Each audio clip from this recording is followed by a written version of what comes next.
Mi nieto murió por un diagnóstico de shock por medicamento. Mi nuera culpó a su esposo. Por tu pastilla mi hijo perdió la vida. Se divorció y se llevó todo. Años después, el hospital llamó. Nos equivocamos de expediente. Su nieto no murió por una reacción al medicamento. Alguien inyectó veneno en su vía intravenosa. Tenemos la grabación de seguridad cuando me mostraron el rostro del asesino. Me alegra que estés aquí.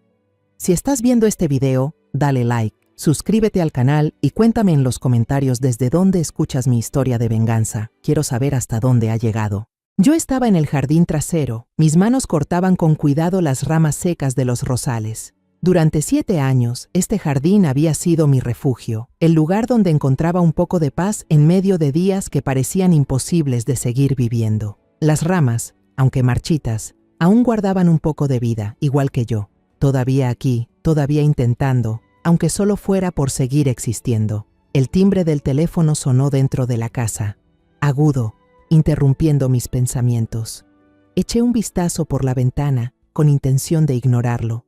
Seguramente sería otra de esas llamadas publicitarias sin sentido. Pero el timbre continuó, insistente, como si quisiera arrancarme de mi pequeño rincón de calma. Suspiré, me limpié las manos en el viejo delantal gastado y entré. La pantalla del teléfono se iluminó con un número desconocido. Dudé un momento. Mi dedo pasó por el botón de rechazar, pero sin saber por qué, terminé contestando. ¿Hola? ¿Hablo con la señora Ainara? La voz era de una mujer joven, educada, desde el otro lado de la línea. Su tono era suave, pero había algo en él que me inquietó, como si estuviera haciendo un esfuerzo por mantenerse serena. Sí, soy yo, respondí, con la voz algo ronca. Hacía mucho que nadie me llamaba, excepto algunos viejos amigos que preguntaban cómo estaba.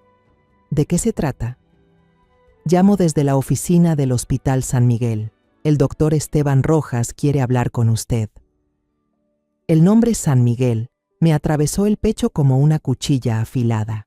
Me quedé inmóvil, apretando el teléfono con fuerza, sintiendo que el suelo bajo mis pies se movía. El Hospital San Miguel. Aquel lugar al que había prometido no volver jamás. No desde aquel día, el día en que mi mundo se derrumbó, el día en que Emiliano, mi único nieto, partió para no regresar. 7 años habían pasado desde entonces, intentando enterrar los recuerdos de esos pasillos blancos, el olor penetrante a desinfectante y el sonido de mis propios sollozos en la oscuridad. Tragué saliva, intentando que mi voz no temblara. ¿Pasa algo? Todos los gastos ya los pagamos. Hace tiempo que no tengo nada que ver con el hospital. La chica al otro lado vaciló, como eligiendo muy bien sus palabras. No es por eso, señora. Se trata de algo relacionado con el expediente de Emiliano. Dejé caer las tijeras de podar que tenía en la otra mano. El sonido del metal al golpear el suelo fue seco, como una advertencia. Emiliano, 7 años sin que nadie pronunciara su nombre. Ese nombre era una herida que nunca sanó. Bastaba tocarla para sentir un dolor insoportable. ¿El expediente de Emiliano? Repetí, con la voz quebrada. ¿Qué expediente? Eso se resolvió hace mucho. Lo siento mucho, señora, dijo la joven bajando la voz. No tengo más información. El doctor Rojas dijo que es un asunto importante. ¿Podría venir al hospital hoy mismo? No recuerdo qué respondí. Solo sé que unos minutos después ya estaba sentada en un taxi, con las manos entrelazadas para evitar que me temblaran.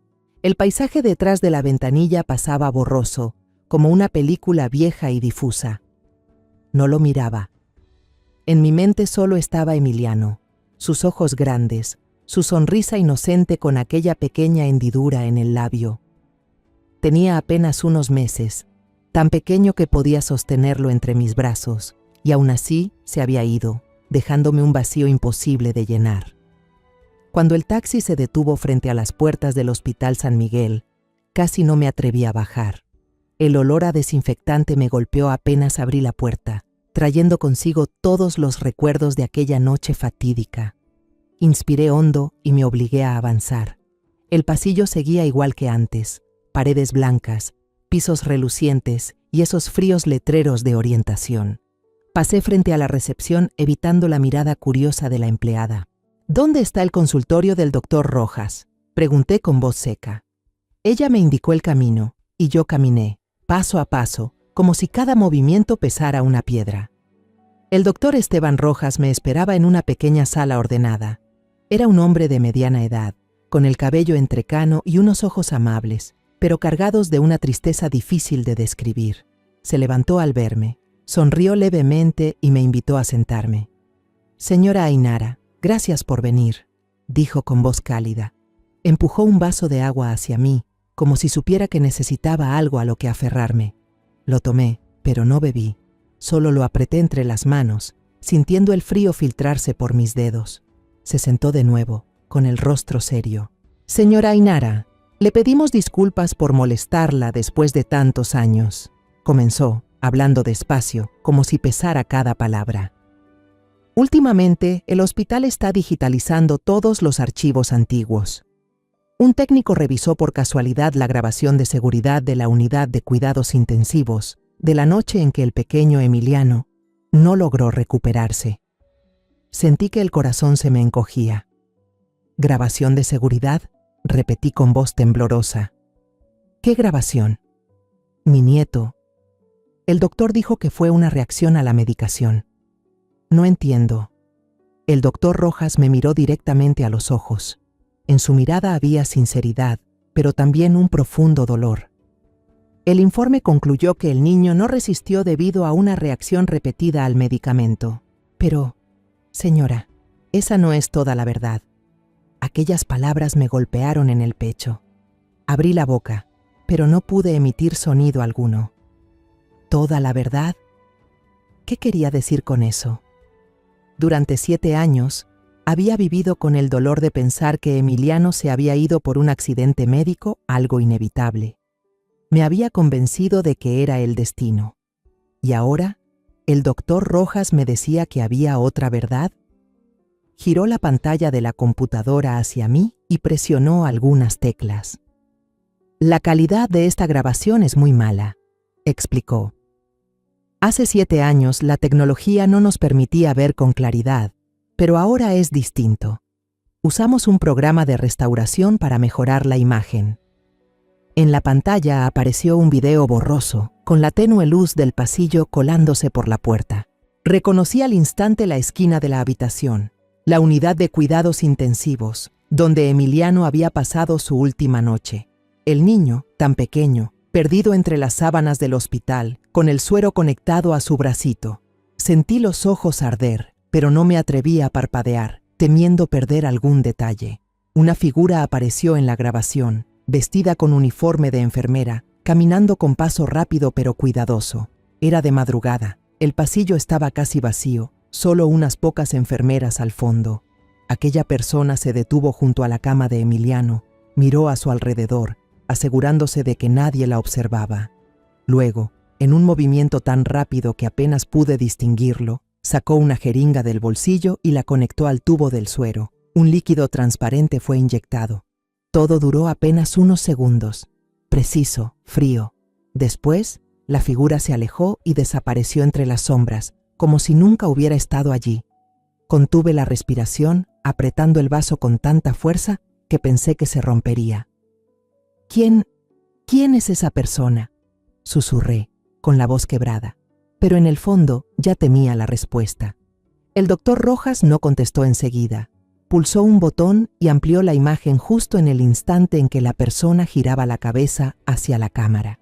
La imagen era granulada, pero el programa había restaurado los rasgos. Pómulos altos, barbilla fina y unos ojos fríos, sin emoción. «Hemos confirmado la identidad de este rostro», dijo con voz grave. «Mírela bien, señora». Miré y sentí que el corazón se me detenía. La garganta se me cerró, como si una mano invisible me apretara con fuerza. Me tapé la boca con la mano, intentando contener el sollozo que quería escaparse. Ese rostro no podía confundirme. La cabeza me daba vueltas por lo que acababa de ver, arrastrándome sin querer hacia aquel recuerdo aterrador de años atrás. Aún recuerdo claramente el día en que Tácito trajo a Bianca a casa por primera vez. Era una tarde de domingo. El sol entraba por la ventana y llenaba de luz la sala. Tácito llegó tomado de la mano de una joven de ojos brillantes, rebosante de felicidad. «Mamá, ella es Bianca», dijo mi hijo, con un orgullo que se le notaba en la voz. Bianca estaba allí, con un vestido blanco sencillo, el cabello negro suelto y una sonrisa. Dios mío, una sonrisa que podía derretir el invierno más frío. La miré y sentí una alegría difícil de describir. Mi hijo es un hombre afortunado, pensé. Bianca me saludó con respeto. «Buenas tardes, señora». Me entregó una canasta con orquídeas cuidadosamente envueltas. Los pétalos lilas temblaban como si también saludaran. «Tácito me contó que le gustan las orquídeas», dijo con una voz dulce y una mirada brillante. Me conmovió, no solo por el regalo, sino por su atención. Tácito me había contado que Bianca era una profesional de marketing muy capaz en la empresa emergente donde trabajaba. Era inteligente, astuta y, lo más importante, amaba a mi hijo. Al ver cómo Tácito le apretaba la mano, supe que pronto tendría una hija más en la familia. Esa comida fue realmente agradable. Bianca se integró sorprendentemente rápido. Elogió mi sopa de frijoles. Dijo que le recordaba las comidas familiares de su infancia. Me preguntó por mi salud. Contó algunas anécdotas divertidas de las reuniones en la empresa de Tácito. Recordó los nombres de todos los miembros de la familia tras una sola presentación, desde mi sobrina Clara hasta el pequeño Juan. Cuando por accidente derramé un poco de vino sobre el mantel, me disculpé apurada, pero Bianca reaccionó enseguida, secando el líquido con una servilleta con total naturalidad. «No pasa nada, señora, fue solo un poco», dijo con suavidad, sin perder la sonrisa. Todo lo que hacía parecía correcto, como si hubiera nacido para hacer que todo a su alrededor funcionara bien. Miré a Tácito y vi cómo sus ojos brillaban al observarla.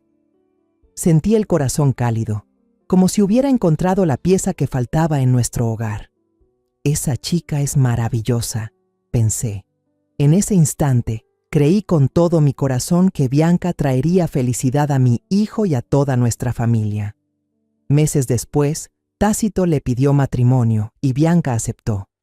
La noticia llegó como una brisa fresca, llenando la casa de alegría. Tácito sonreía más que nunca. Su voz sonaba esperanzada mientras hablaba de sus planes. Aunque su empresa era pequeña, estaba creciendo, y Bianca era la mente detrás de las campañas que la hacían destacar. Me sentía orgullosa de mi hijo y comencé a querer a Bianca como a una hija. Me llamaba con frecuencia, preguntaba por mi salud, incluso me trajo un frasco de mermelada de fresa hecha por ella misma, diciendo que había aprendido la receta de su madre. Pero luego, cuando se empezó a planear la boda, comencé a notar las primeras señales. Bianca era la organizadora principal y lo hacía todo con una minuciosidad impresionante.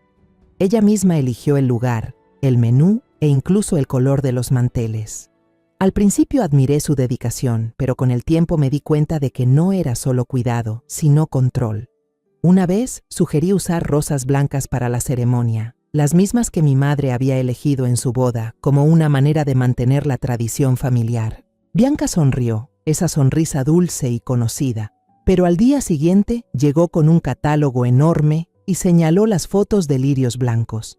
«Tía, los lirios están más de moda y se ven más elegantes, ¿no le parece?», dijo con un tono suave, pero sin dejar espacio para discutir. Asentí, pensando que no debía intervenir demasiado. Después de todo, era el gran día de mi nuera. Al final, todo en la boda fue como Bianca quiso, desde las invitaciones con letras doradas hasta la disposición de las sillas. Todo llevaba su toque. Traté de no darle importancia y me repetí que solo quería que todo saliera perfecto. Pero dentro de mí, una sensación extraña comenzó a crecer, leve pero constante, como una pequeña nube en un cielo despejado. Llegó el día de la boda y la pequeña iglesia a la que mi familia solía ir estaba decorada con gran elegancia.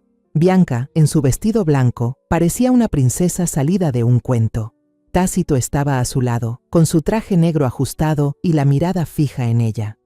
Yo, sentada en la primera fila, sentí las lágrimas caer al ver a mi hijo pronunciar sus votos. «Mamá, soy tan feliz», me susurró Tácito antes de que comenzara la ceremonia, y yo le apreté la mano con el corazón lleno de esperanza. Pero mientras la fiesta seguía, fui a la cocina para agradecer al equipo de servicio, algo que siempre hacía, para asegurarme de que todos se sintieran valorados. Allí escuché una voz fría, cortante como una cuchilla. Pedí que los aperitivos estuvieran dispuestos en forma de torre. ¿Por qué están en platos planos? ¿Leíste mi correo o no? Era Bianca, con su vestido de novia impecable, pero sin rastro de dulzura en su rostro. En su lugar, tenía una expresión tensa y una mirada dura, casi castigadora. El encargado del banquete, un joven nervioso, se disculpaba una y otra vez, pero Bianca no se detenía. «Esta falta de profesionalismo arruina toda mi imagen», dijo entre dientes, con furia contenida. Me quedé inmóvil, con el corazón latiendo fuerte. Nunca había visto a Bianca así, pero en cuanto se dio la vuelta y me vio, su cara cambió por completo, como si pasara una página. La sonrisa volvió, dulce, encantadora. «Ay, mamá, ¿me estaba buscando? Qué bonita está la fiesta, ¿verdad?», dijo alegremente, poniendo suavemente una mano en mi hombro. Solo asentí, sonriendo con torpeza, tratando de alejar esa sensación de inquietud. Debe de estar estresada, pensé. ¿Quién no quiere que su boda sea perfecta? Después de la boda, Tácito me pidió que los dejara vivir en casa un tiempo, ya que su empresa nueva aún no estaba estable. «Mamá, será solo por un tiempo, hasta que podamos comprar nuestra propia casa», me dijo con ojos llenos de ilusión. Acepté sin dudar, feliz al imaginar mi casa otra vez llena de risas y voces. Soñaba con las comidas en familia, las noches compartidas, y quizás, algún día, con el sonido de un niño corriendo por los pasillos. Pero la realidad resultó muy distinta a lo que imaginé. Todo comenzó de forma muy suave, como una brisa ligera que pasa, pero suficiente para hacerme sentir inquieta. Bianca entró en casa con su sonrisa habitual, tan dulce como el primer día que la conocí. Dijo que quería limpiar y reorganizar la casa para que el ambiente fluya mejor. Yo no entiendo mucho de esas cosas, pero al verla tan entusiasmada, no tuve corazón para decir que no. Cambió las cortinas color crema que tanto me gustaban por unas grises, frías y sobrias. «Mamá, estas son más modernas y minimalistas, combinan mejor con la casa», me dijo con voz suave pero firme.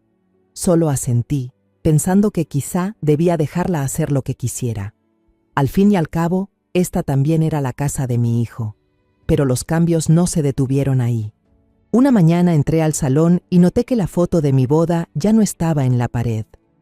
Era una foto que adoraba, donde mi esposo vestía un traje un poco grande y yo sonreía con un vestido sencillo. En su lugar había un cuadro abstracto lleno de líneas sin sentido para mí. Le pregunté a Bianca, intentando mantener la calma. «Hija, ¿dónde está la foto de mi boda?». Ella sonrió, con esa dulzura que ya empezaba a incomodarme.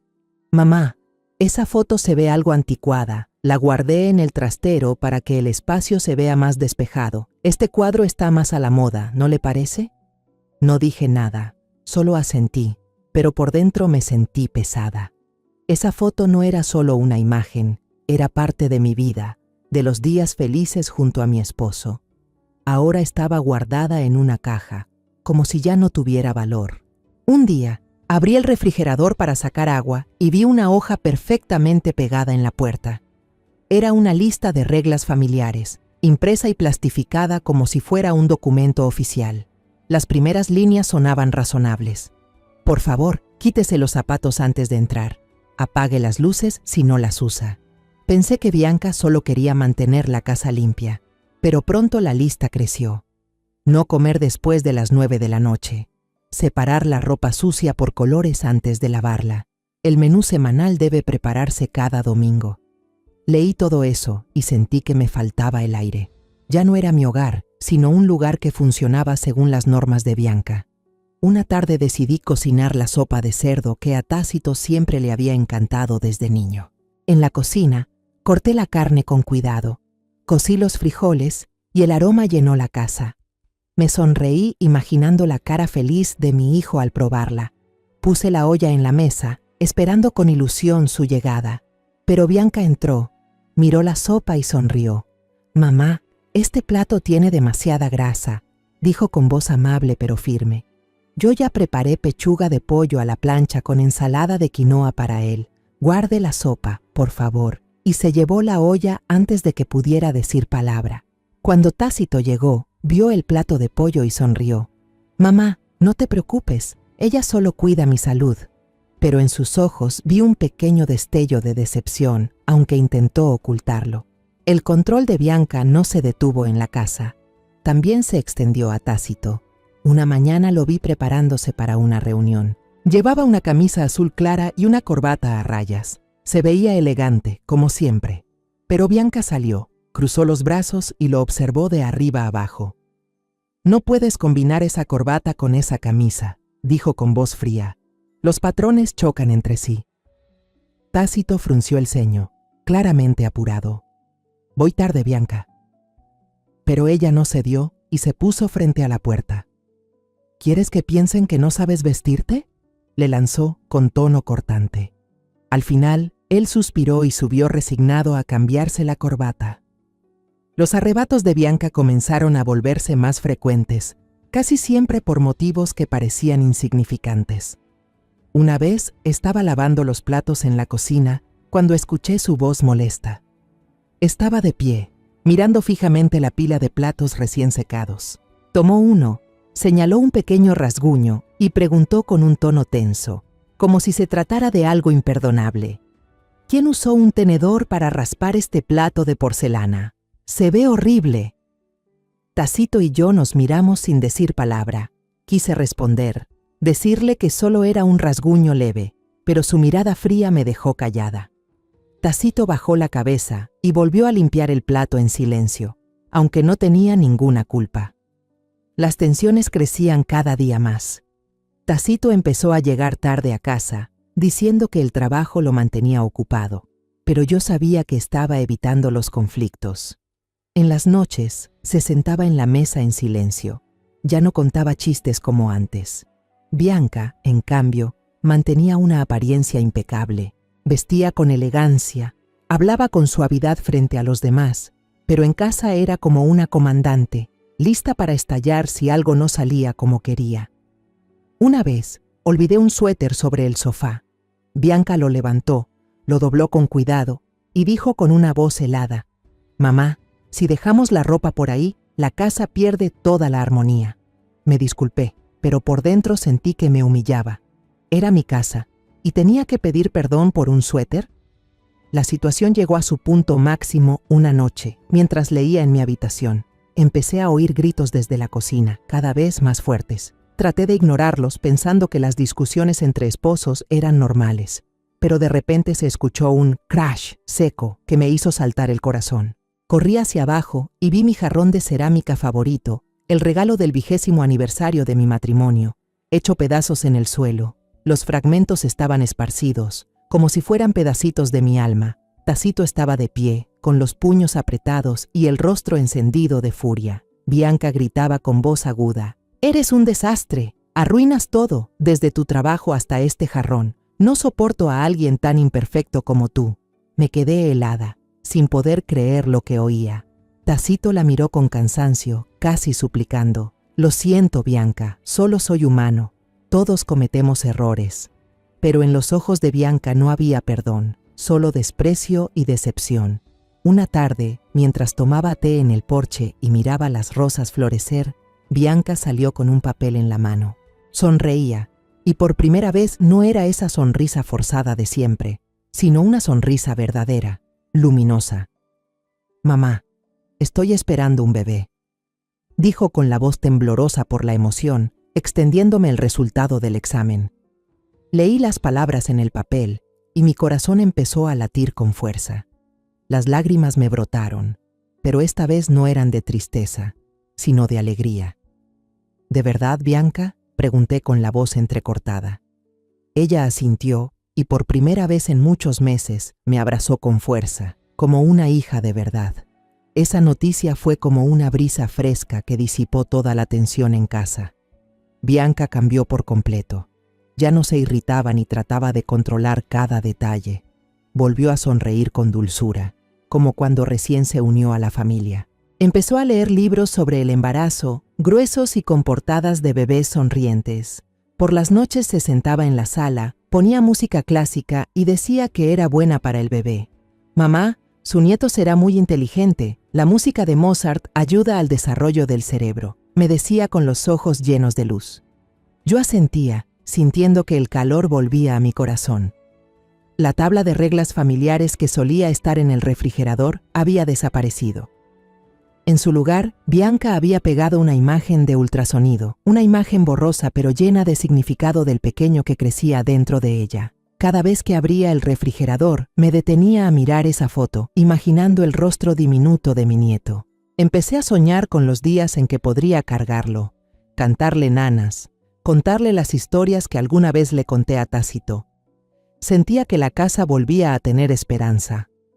Pude volver a mi cocina, el lugar del que alguna vez me sentí desplazada. Un día preparé sopa de pollo con semillas de loto, el platillo que mi madre solía hacerme cuando era niña. Cociné el caldo con cuidado, agregué un poco de jengibre para darle calor, pensando que le haría bien a Bianca. Cuando llevé el tazón a la mesa, temí que ella lo rechazara otra vez, pero Bianca olió la sopa, sonrió y dijo: «Mamá, huele delicioso. Muchas gracias». Comió con gusto y hasta dijo que sabía mejor que en un restaurante. Yo la observé desde el otro lado de la mesa, sintiendo una paz que hacía mucho no tenía. Tal vez ese bebé sería el puente, el que nos uniría de nuevo. Tácito también parecía renacer. Llegaba a casa más temprano. Ya no ponía como excusa el trabajo para evitar a su esposa. Cada noche se sentaba junto a Bianca, ponía su mano sobre su vientre y le susurraba palabras de amor al hijo que pronto llegaría. «Hola, soy papá», decía con voz suave. «Vas a venir a un hogar feliz, te lo prometo». Yo observaba desde la puerta entreabierta, viendo a Bianca sonreír mientras acariciaba el cabello de Tácito. Era una escena hermosa, casi irreal, y me quedé ahí, con los ojos húmedos y una sonrisa que me nació sola. Por primera vez, creí que todo estaría bien, que los conflictos pasados solo habían sido malentendidos. Pero entre esos días de esperanza empezaron a aparecer señales extrañas. Bianca se volvió obsesiva con la idea de que el embarazo debía ser perfecto. Quería hacerse todas las pruebas posibles, incluso aquellas que el médico decía que no eran necesarias. Cada vez que recibía un resultado, lo leía una y otra vez, y solo se tranquilizaba cuando el doctor confirmaba que todo estaba normal. «Mamá, solo quiero estar segura», me dijo una vez, pero en sus ojos no había alivio, sino una preocupación profunda, como si temiera algo que no podía controlar. Una noche, me desperté porque tenía sed. Al pasar por la sala, vi una luz que salía del baño. La puerta estaba entreabierta y Bianca estaba frente al espejo, con la mano sobre el vientre, mirando fijamente su reflejo. Pensé que le hablaba al bebé, como solía hacer Tácito, pero entonces escuché su voz, fría, casi autoritaria. «Tienes que estar sano, tienes que ser hermoso, tienes que ser perfecto. ¿Me oyes?». Sentí un escalofrío recorrerme la espalda. No era la voz de una madre amorosa, sino la de alguien que exigía, que imponía. Retrocedí despacio, intentando convencerme de que solo estaba demasiado ansiosa, que era normal sentirse así cuando se espera un hijo. Pero en el fondo, supe que no era una simple preocupación. Los días siguientes traté de no pensar demasiado. Me ocupé preparando cosas para el bebé, comprando pequeñas ropas adorables, tejiendo una manta amarilla, el color del sol, el color de la esperanza. Tácito y Bianca también estaban ocupados, arreglando un rincón de la casa para el nuevo miembro de la familia.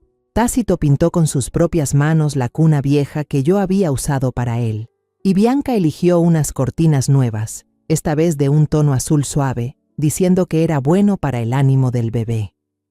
El día en que Bianca empezó con las contracciones, toda mi familia estaba en el hospital. Tácito le sostenía la mano con fuerza, animándola sin parar. «Tú puedes, Bianca, sigue así». Yo estaba afuera, en el pasillo, con las manos entrelazadas, rezando para que ella y el bebé estuvieran bien. Después de muchas horas de espera, el llanto de un bebé llenó el aire, fuerte y lleno de vida. El médico salió sonriendo. Felicidades a la familia. Es un niño muy sano. Tácito rompió en llanto, me abrazó con fuerza y corrió a la habitación para ver a su esposa y a su hijo.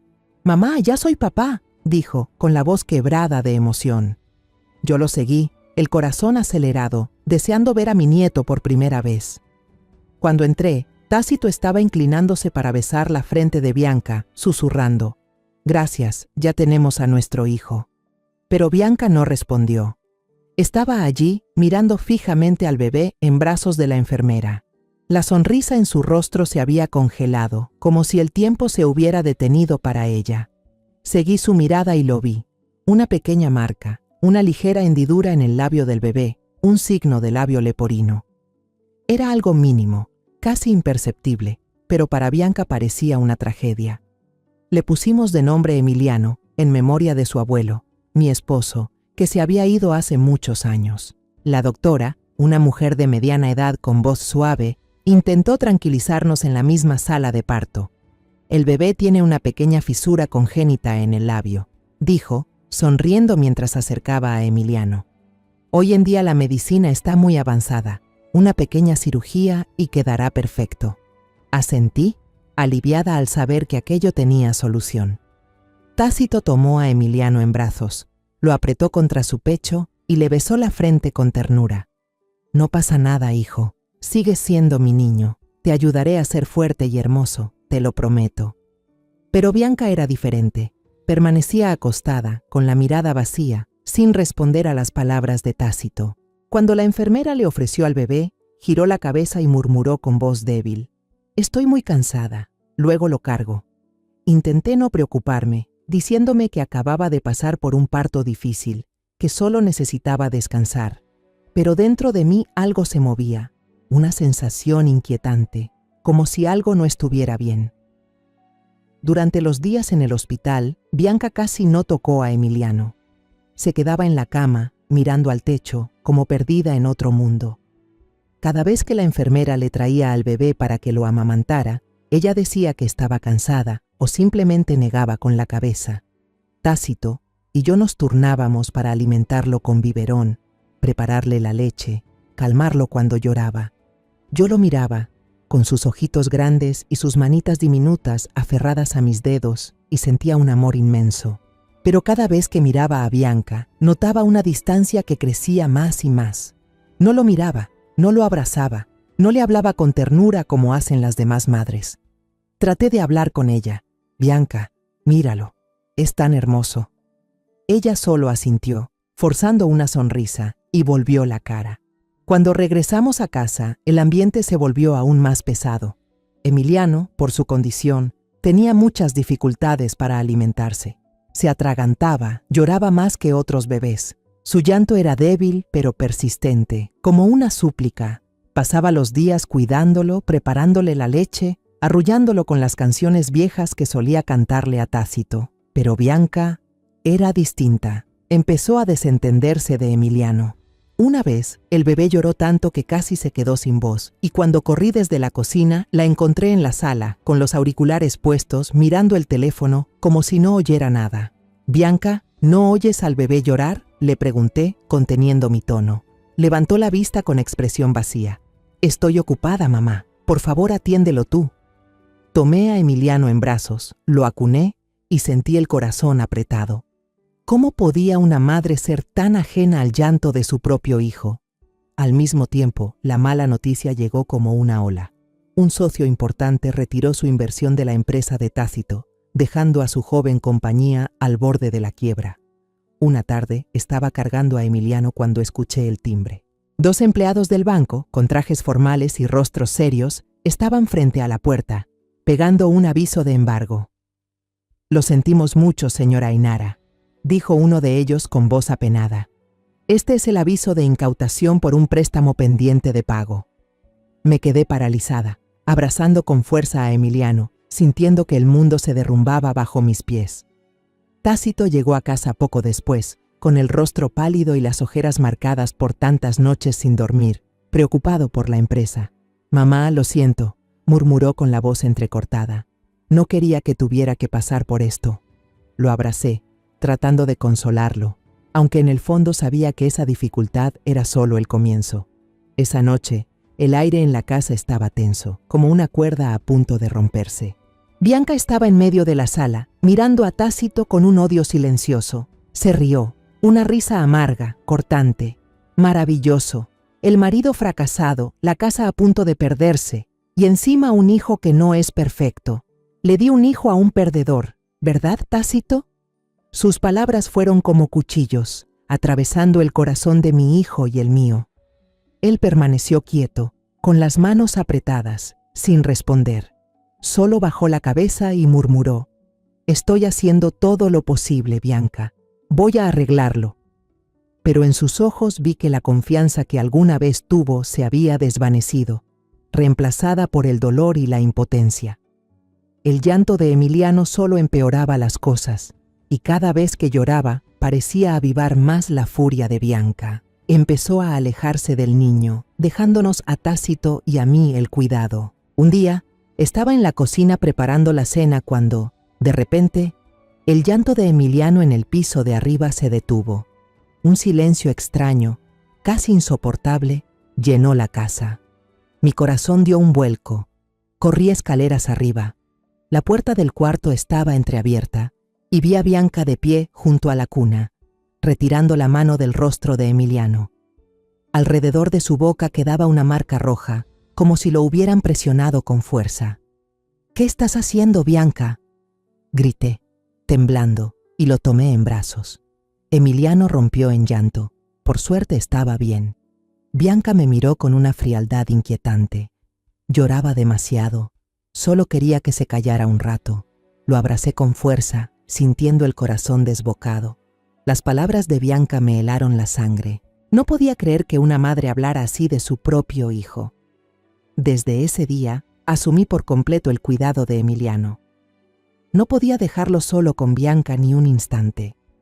Cada noche dormía cerca de su habitación, con la puerta entreabierta y el oído atento a cualquier sonido. Tenía miedo, no solo por Emiliano, sino también por mi familia. Esa mujer, a quien alguna vez quise como a una hija, ahora me parecía una desconocida, con una mirada tan fría que me resultaba imposible comprenderla.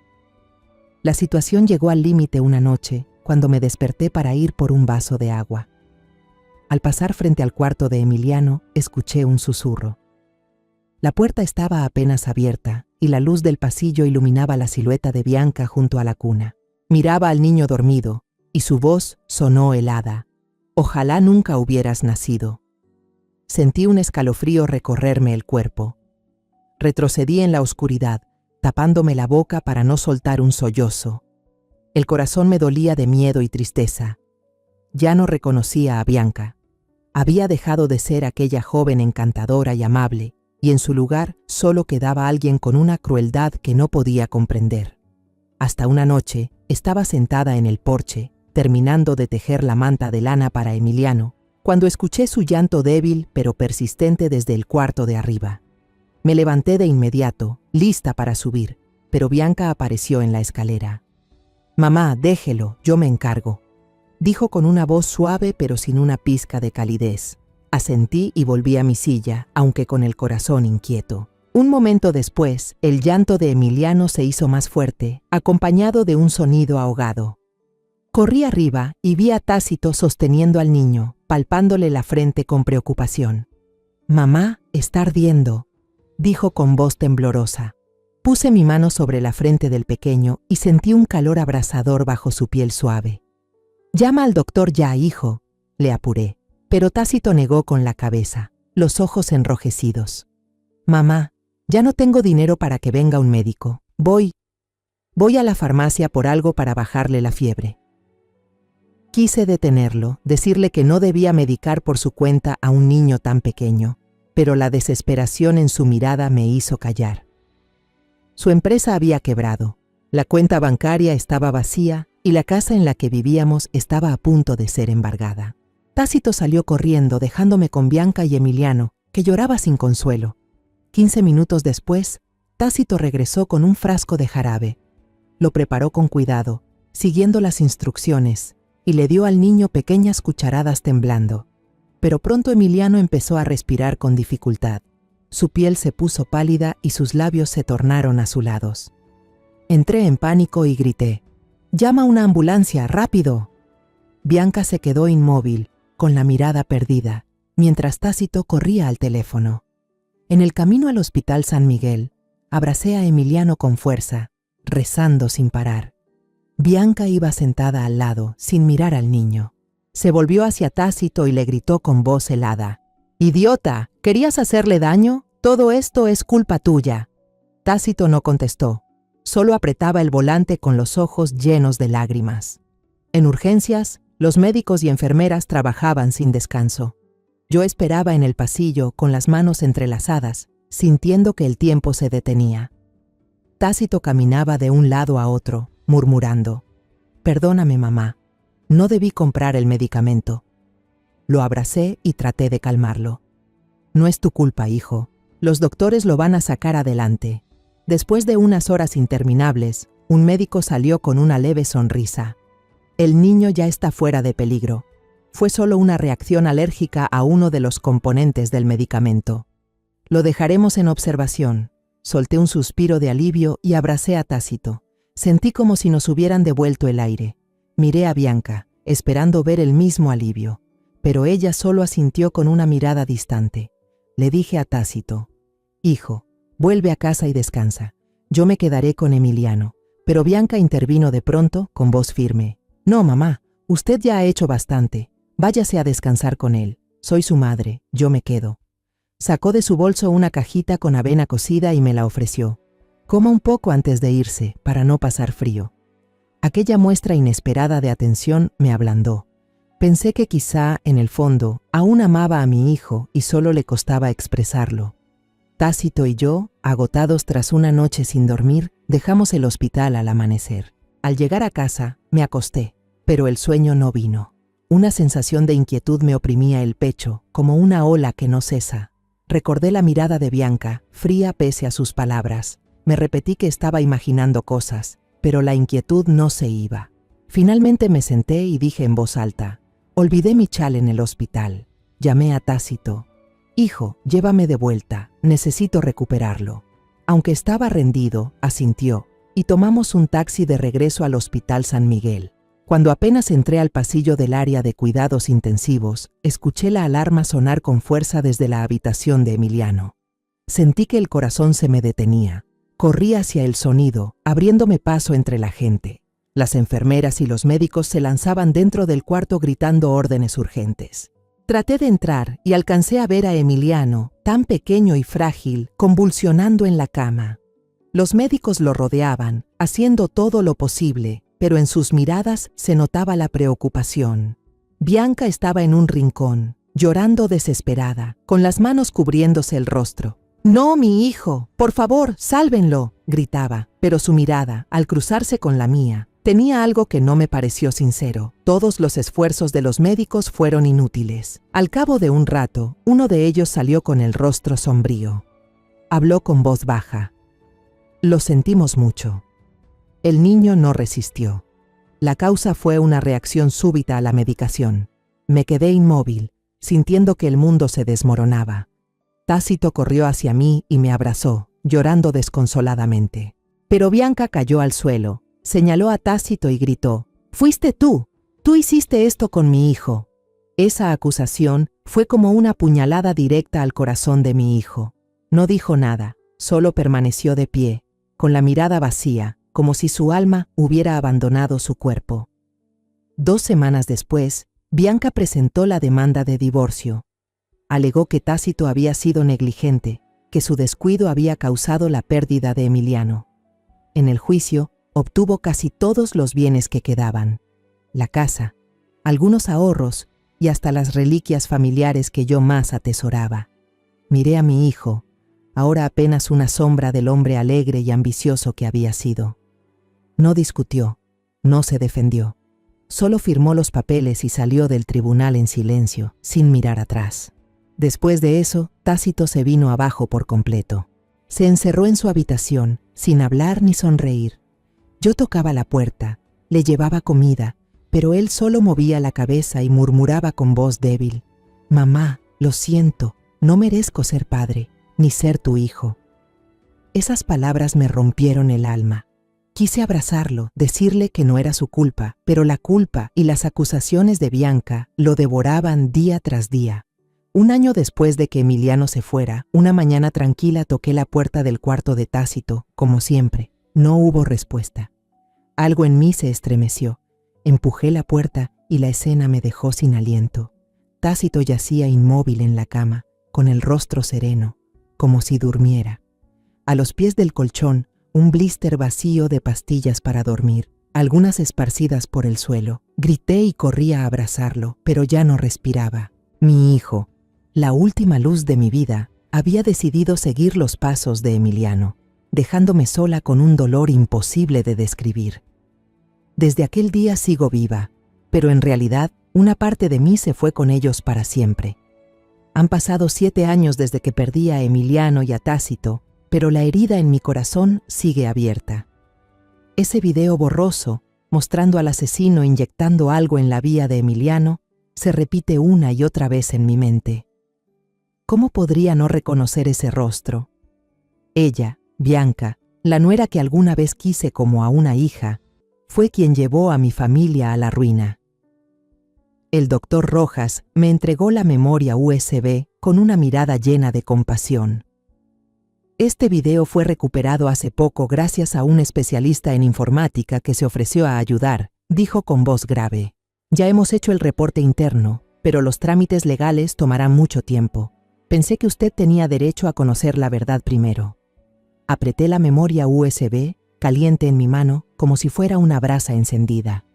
Gracias, doctor, susurré con la voz quebrada. No sabía qué haría con ella, pero tenía claro que no podía dejar que esta verdad se perdiera. No después de todo lo que mi familia había pasado. Al salir del hospital, el olor a desinfectante seguía pegado a mí, trayendo de vuelta recuerdos dolorosos.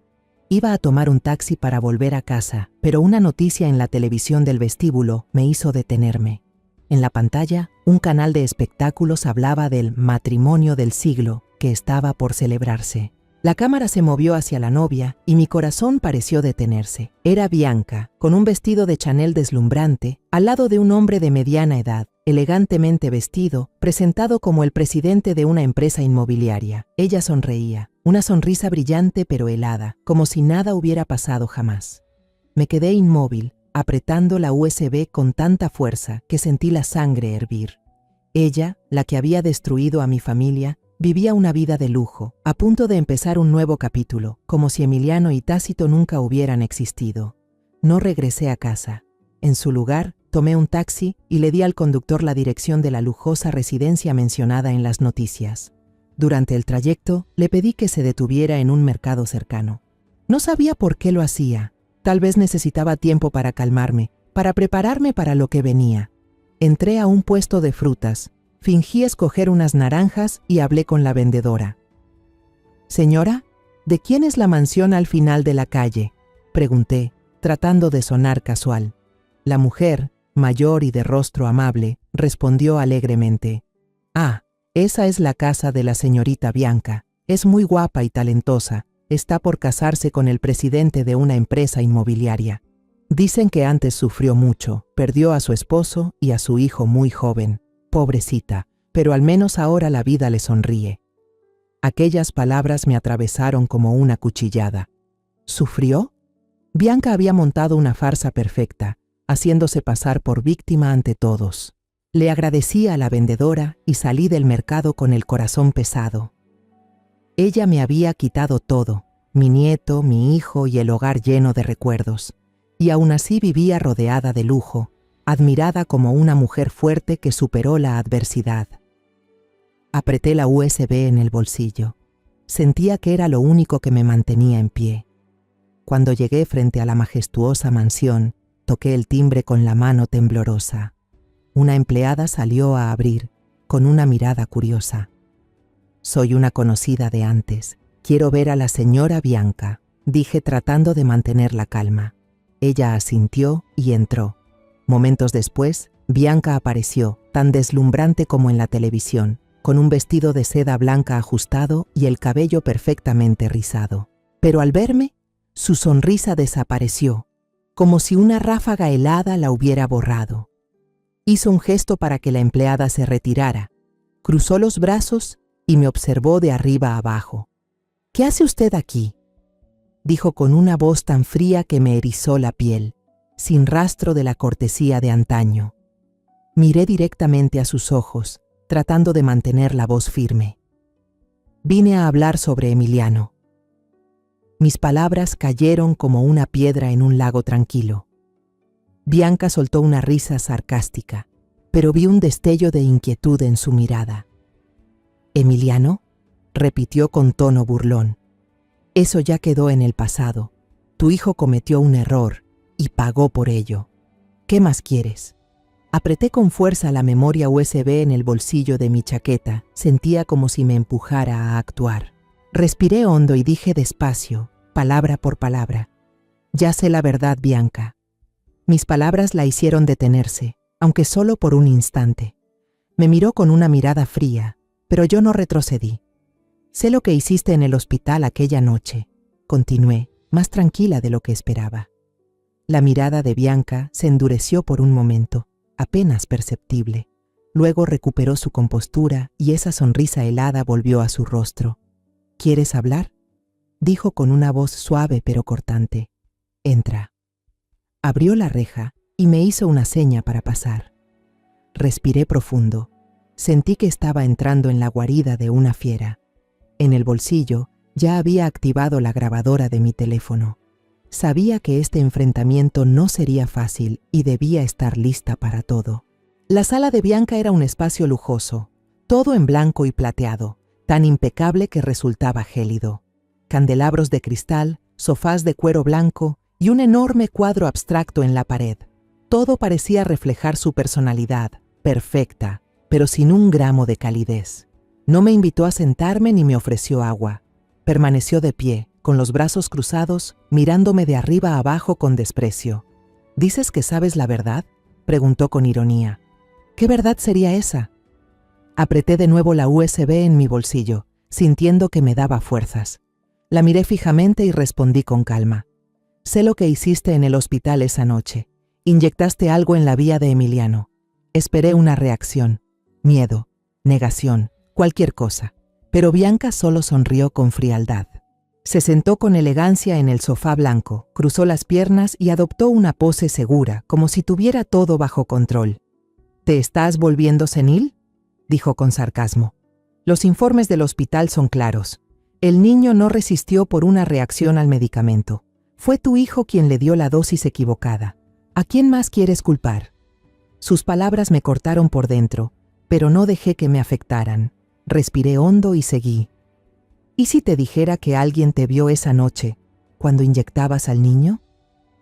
Esta vez vi cómo su mirada vacilaba, solo un instante, pero fue suficiente para saber que había tocado un nervio. Sin embargo, recuperó rápidamente su aire de superioridad. «¿Vieron? ¿A mí?», se burló. «¿Quién te creería a ti y a tu supuesto testigo, una anciana destrozada por la pérdida, buscando culpables? ¿O a mí, una mujer que perdió a su hijo por la negligencia de su marido?». Se levantó y se acercó a mí, bajando la voz con un tono amenazante. «No olvides que ya pasaron 7 años. Aunque hubiera testigos, a nadie le importa ahora». Retrocedí un paso, pero no por miedo. Ya había perdido demasiado como para temerle. «Te equivocas, Bianca», dije con voz firme.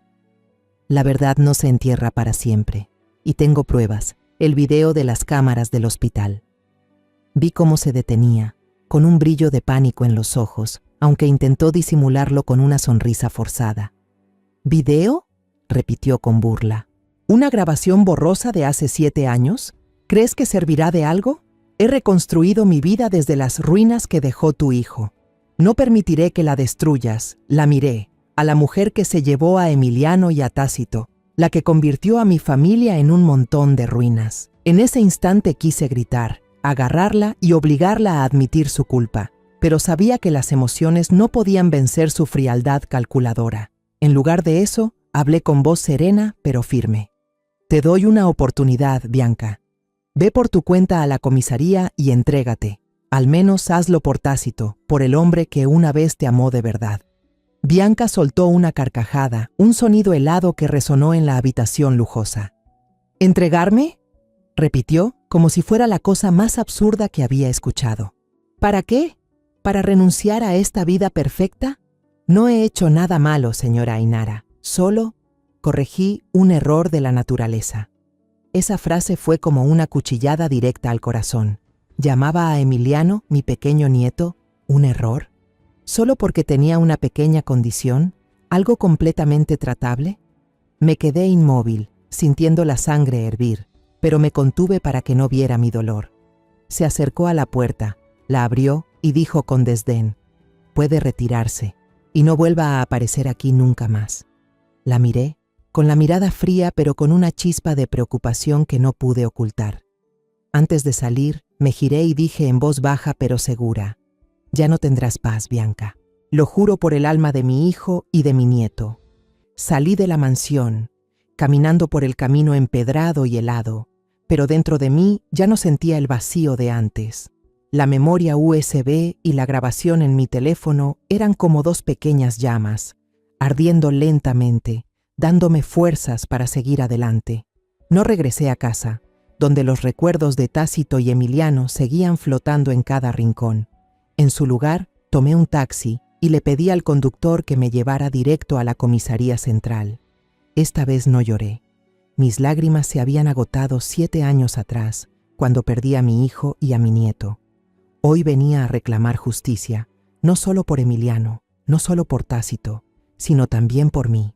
En la comisaría pedí hablar con la inspectora jefe. El oficial de guardia, un joven con uniforme impecable, me miró con cierta lástima. Tal vez pensó que era solo una anciana confundida, dispuesta a contar una historia triste que nadie quería escuchar. Pero cuando puse la memoria USB y el teléfono sobre la mesa, y le dije que eran pruebas de un caso ocurrido hace 7 años en el Hospital San Miguel, su expresión cambió. «Espere un momento», dijo, y enseguida llamó a su superior. Me senté en el banco de espera, apretando mi viejo bolso de tela, con una mezcla de determinación y miedo. ¿Sería suficiente lo que traía conmigo? ¿Saldría finalmente la verdad a la luz después de tantos años? Un rato después, me llevaron ante la inspectora Gabriela Salas, una mujer de unos 40 años, de mirada aguda y voz firme. Me ofreció asiento, me sirvió un vaso de agua y dijo con tono suave pero autoritario: «Señora Ainara, cuénteme todo». Respiré hondo y empecé desde el principio. El día en que Tácito presentó a Bianca, con una sonrisa radiante y un ramo de orquídeas, hasta los días tensos en que ella empezó a controlar a toda mi familia. Le hablé de Emiliano, de la frialdad en los ojos de Bianca cuando lo miraba, y de aquella noche fatídica en el Hospital San Miguel. Finalmente, relaté el enfrentamiento reciente, las palabras heladas de Bianca en su lujosa mansión. Hablé con claridad, sin omitir nada, aunque cada palabra abría de nuevo las heridas dentro de mí. La inspectora Salas escuchó en silencio, sin interrumpir, solo anotando de vez en cuando en un pequeño cuaderno. Cuando terminé, insertó la memoria USB en su computadora y reprodujo el video una y otra vez.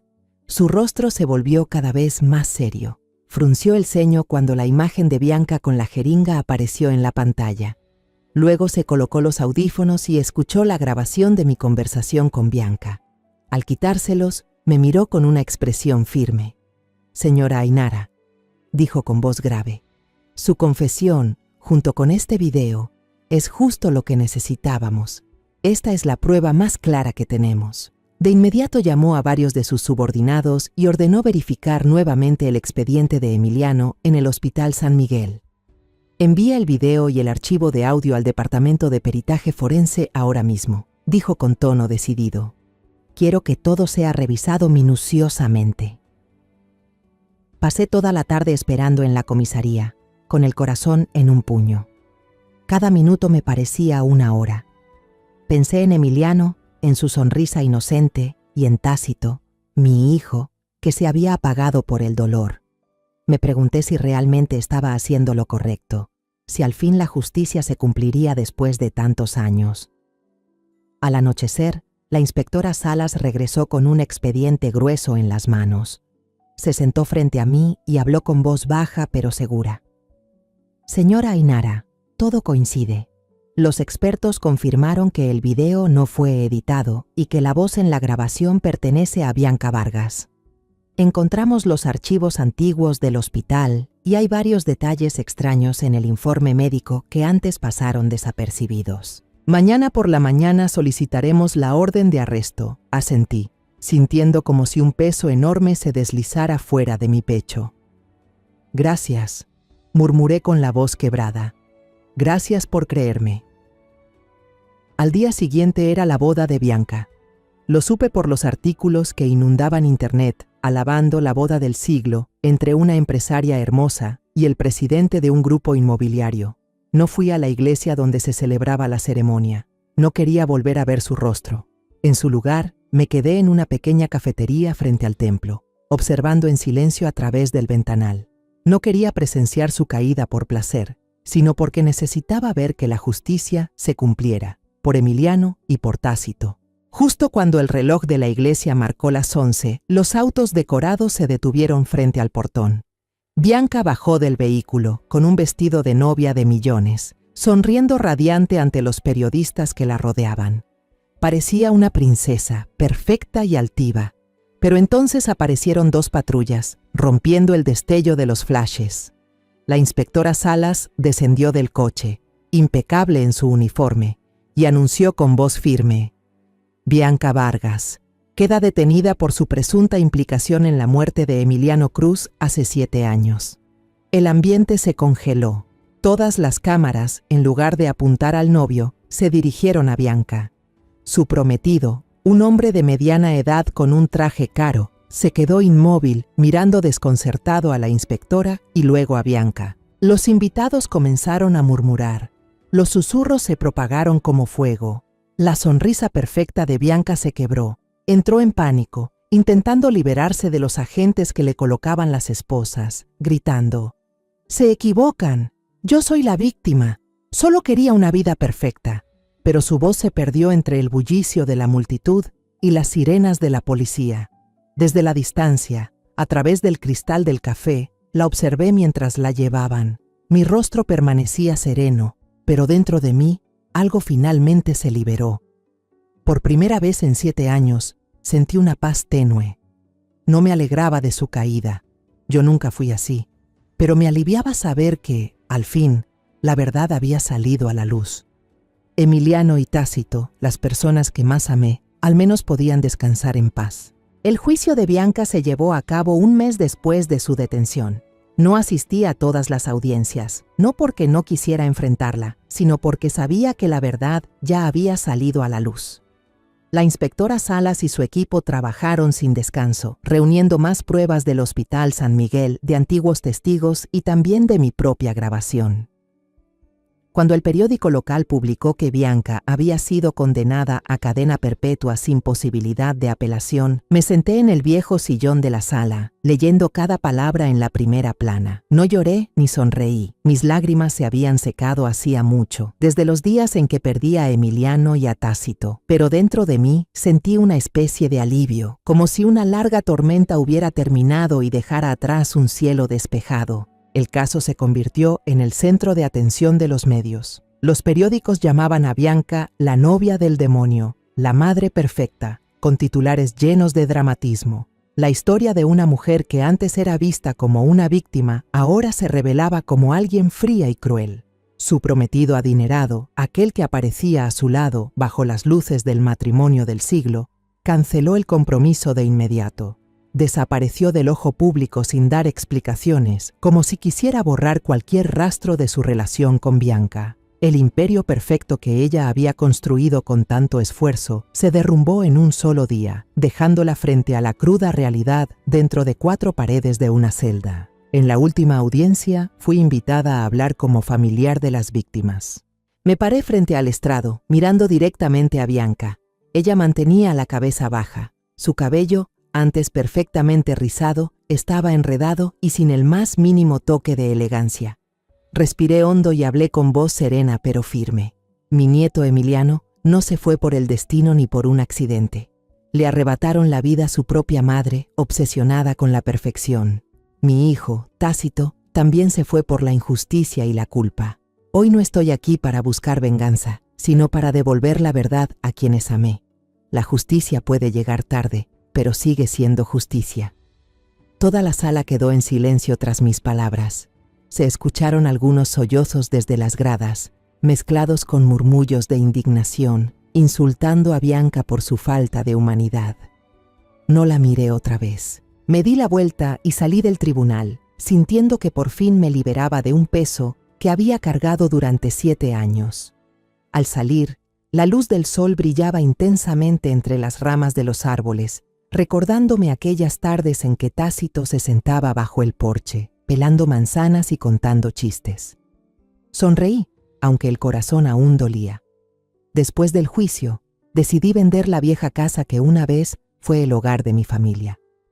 Cada rincón, cada pared guardaba recuerdos, los días felices con Tácito y mi esposo y los años de dolor bajo el control de Bianca. No podía seguir viviendo en un lugar lleno de fantasmas.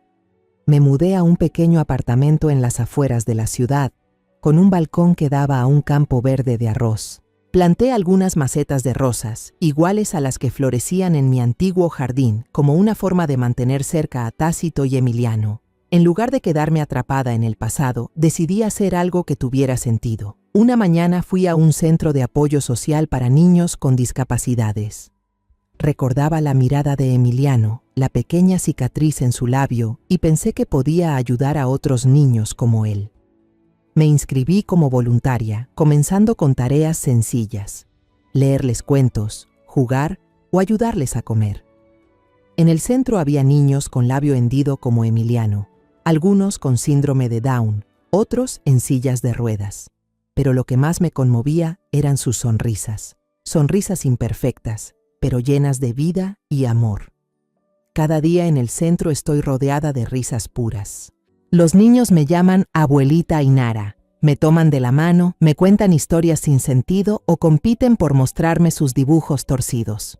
Una tarde, una niña llamada Luz, con una cicatriz larga en el labio, igual que Emiliano, corrió hacia mí y me abrazó. Puso en mis manos una flor de papel, doblada con torpeza pero con todo su corazón. «Es para usted, abuelita», dijo con los ojos brillando.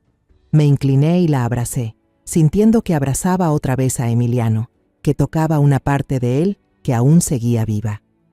Las lágrimas me rodaron por las mejillas, pero esta vez eran de alegría. Viví 7 años en la oscuridad de una mentira, en el dolor de haber perdido a mi hijo y a mi nieto. Pero ahora, entre las sonrisas imperfectas de estos niños, encontré la luz. Empecé a escribir mi historia, no para hablar del dolor, sino para compartir el camino hacia la justicia y la sanación. Escribí por Tácito, por Emiliano y por todos aquellos que aún luchan por salir de su propia oscuridad. Envié mis escritos a un periódico local y, para mi sorpresa, aceptaron publicarlos. Las cartas de los lectores comenzaron a llegar, contándome que mi historia los había inspirado, que les devolvió la fe en la justicia y en la esperanza. Una tarde, mientras el sol se ocultaba rojo sobre los campos de arroz, me senté en el balcón con la foto de Tácito y Emiliano en las manos. Susurré: «Lo logré, mis amores. Ahora ustedes están en la luz». Miré hacia el horizonte, donde los campos se extendían sin fin, y sentí mi corazón más ligero que nunca. La justicia había sido cumplida, no solo para mi familia, sino también para los valores que siempre defendí: la verdad, el amor y la compasión. En las sonrisas de los niños del centro, en las cartas de los lectores, encontré la luz de mi propia vida, una luz que creí perdida para siempre. Ahora que todo se ha calmado, entiendo que la justicia no es solo castigar al culpable, sino devolver la voz a las almas olvidadas. Emiliano partió sin poder decir una palabra. Tácito cayó por una injusticia que nadie creyó. Y yo, como madre y abuela, he vivido para contar su verdad. La vida me enseñó que callar ante el mal también es un error, y que a veces una sola gota de valentía basta para despertar la conciencia dormida del mundo. No recuperé lo que perdí, pero me encontré a mí misma, una mujer que se atrevió a mirar de frente a la oscuridad para proteger el amor y el honor de su familia. Tal vez ese sea el verdadero significado de sobrevivir. No solo seguir respirando, sino seguir luchando por lo que es correcto. La historia que acabas de escuchar ha cambiado nombres y lugares para proteger la identidad de quienes participaron. No la contamos para juzgar, sino con la esperanza de que alguien escuche y reflexione. ¿Cuántas madres están sufriendo en silencio dentro de su propio hogar? De verdad me pregunto, si tú estuvieras en mi lugar, ¿qué harías? ¿Guardarías silencio para mantener la paz o enfrentarías todo para recuperar tu voz? Quiero saber tu opinión, porque cada historia puede convertirse en una vela que ilumine el camino de otros. Dios siempre bendice, y estoy segura de que la valentía nos llevará a días mejores. Ahora, en la pantalla final, dejaré 2 de las historias más queridas del canal. Sé que te sorprenderán. Gracias por quedarte conmigo hasta este momento.